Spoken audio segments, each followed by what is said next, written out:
next guest has appeared in almost every Adam Sandler movie. Now he is starring in his own film, Grandma's Boy, which opens tomorrow. Please welcome Alan Covert.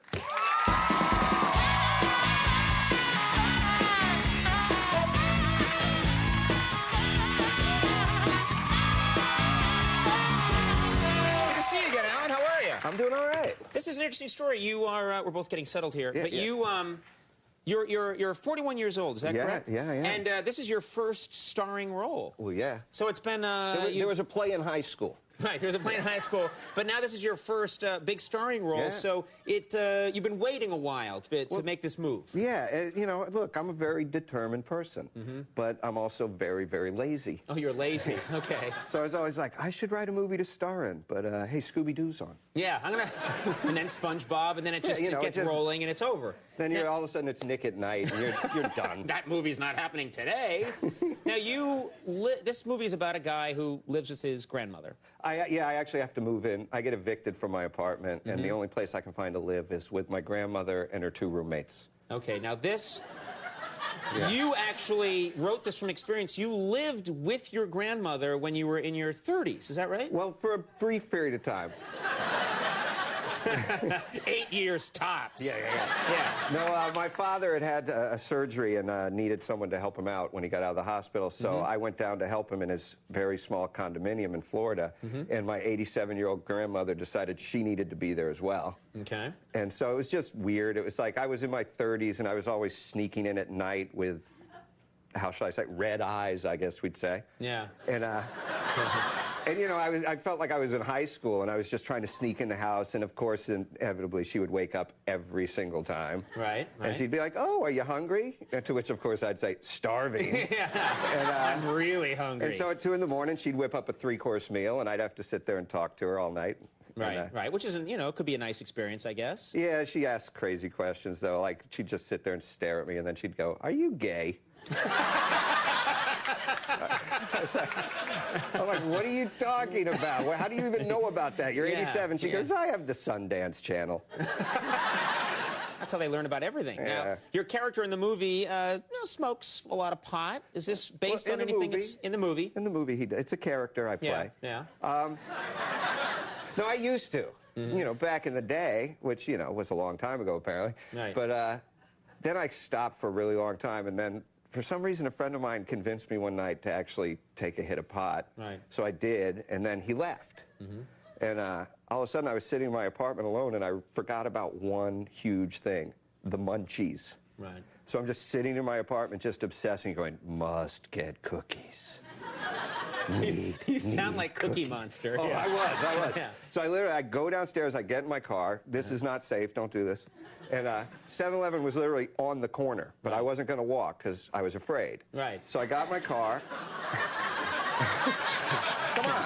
Yeah. So I got in my car, and I drove it like 3 miles an hour. And I pulled into the 7-Eleven parking lot. Now, at the time, I lived in a really nice neighborhood, and the 7-Eleven parking lot was full of prostitutes. And one of them leaned in my window and said, do you want a date? And I said, I just want some cookies.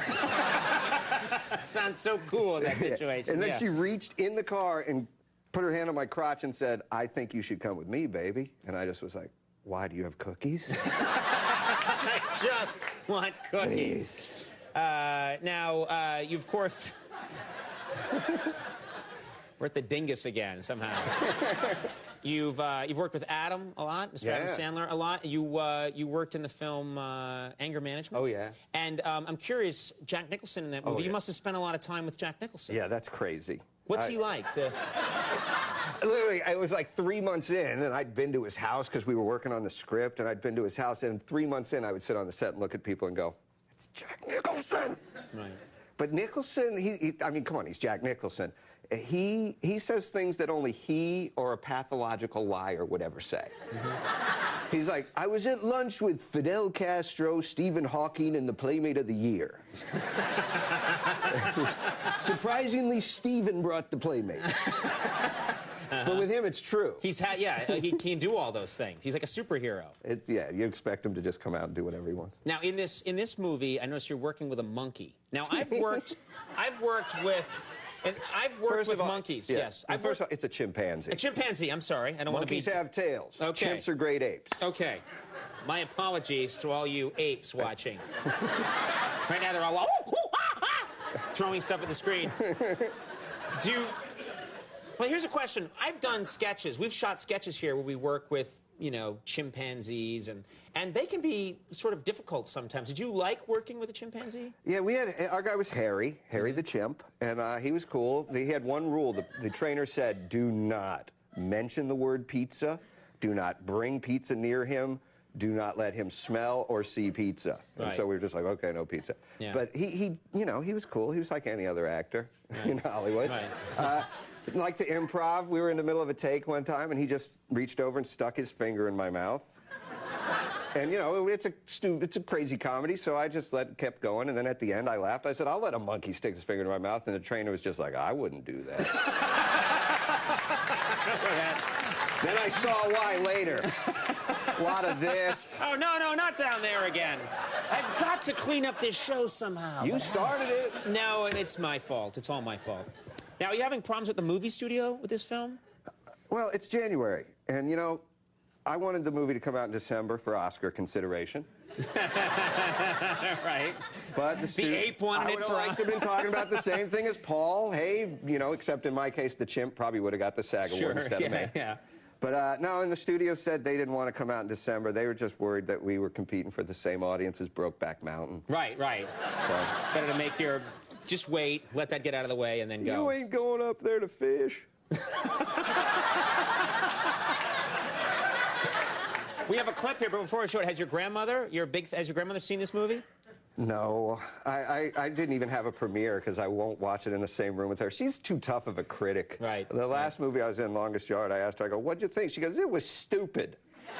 And I was like, all right, well, what'd you think of me? You were the stupidest part. Are you gay? Yeah, exactly. Why'd you look so gay? She thought I was in Brokeback Mountain. Yeah. She goes, is that your life story? Like, take it easy, Grandma. Well, we have a clip here from Grandma's Boy. Anything we need to know for this?